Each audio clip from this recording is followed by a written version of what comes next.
Azərbaycan Respublikasının vətəndaşı Abdullayev Azad Zadiloğlu olaraq ölkə rəhbəri Cənab İlham Əliyevə və birinci vitse-prezident Mehriban xanım Əliyevəyə üzümü tutaraq müraciət edirəm.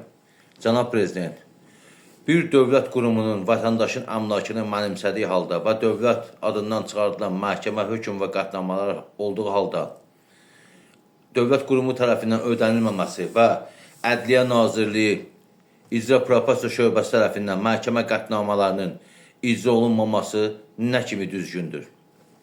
Bütün dövlət qurum rəhbərlərinin, Ombudsmanın, Milli Məclisin, keçmiş Ədliyyə Naziri, yeni Ədliyyə Naziri, Baş Prokuror, mənə olunan hədə-qorxulara görə Daxili İşlər Naziri Cənab Vilayət Eyvazovun, Ombudsmanın, sizin köməkçiniz Fuad Ələsgərovun, Şahmar Mövsumovun şəxsən bunlardan xəbərdar olduğu halda, yəni şəxsən ona görə deyirəm ki, şəxsən özüm bunlara bu haqda şikayət məktubu da vermişəm və dillə də hər birinin qabulunda 15 dəqiqə, 20 dəqiqə hər bir qabula girəndə olmuşam. Dillə də demişəm ki, dövlət qurumu əmlakımı mənimsəyib, mənə hədə-qorxular gəlinir, dövlətin adından çıxarılan məhkəmə qətnamaları icra olunmur. Niyə bir dövlət qurumu vətəndaşın əmlakını mənimsəməlidir? Və dövlət qurumu yəni oğru təşkilatdır ki, vətəndaşın əmlakını mənimsəyir. Deməli, dövlət qurumları oğurluq edirlər, vətəndaşın cibinə də girirlər.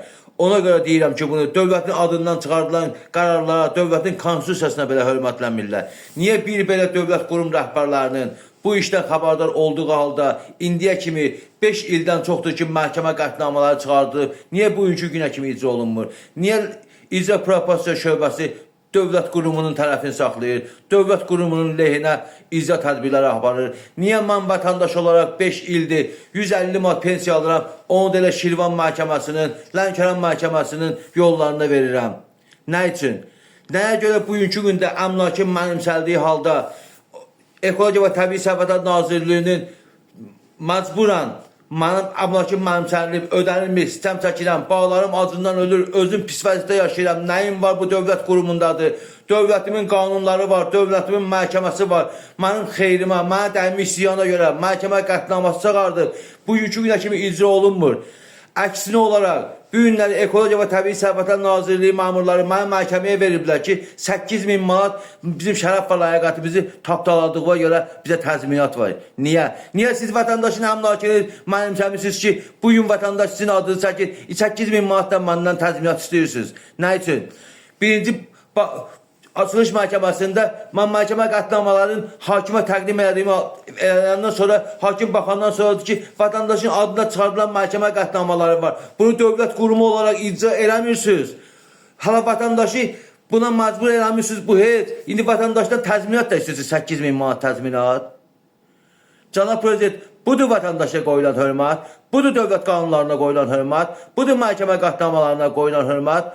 Xahiş edirəm, Cənab Prezident, bu haqsızlığa, bu özbaşarlığa, bu məmur özbaşarlığına, xüsusən də Ekologiya və Təbii Sərvətlər Nazirliyi məmurlarının özbaşarlığına, bioloji müxtəlifliyin qorunması məmurlarının özbaşarlığına, kiçik qızlar balıq artırma təsərrüfatının rəhbərliyinin özbaşarlığına, icra propiasiya şöbələrinin özbaşarlığına, məni qəbullara buraxmaq istəməyən Ədliyyə Nazirliyinin məmurlarının özbaşarlığına, bütün qurumların qəbulunda olduğum halda şablon cavabdan başqa bir şey görmədiyimə görə dövlət qurumlarının özbaşarlığına son verin. Dövlətin adından çıxardılan məhkəmə qətnamalarına riayət edilsin və mənə dəymiş ziyan dövlətimin və Azərbaycan Respublikasının konstitusiyasına əsaslanan məhkəmə hökm və qətnamalarına görə icra edilsin və mənə dəymiş ziyan Ekologiya və Təbii Sərvətlər Nazirliyindən, Ədliyyə Nazirliyi tərəfindən alınaraq mənə ödənilsin.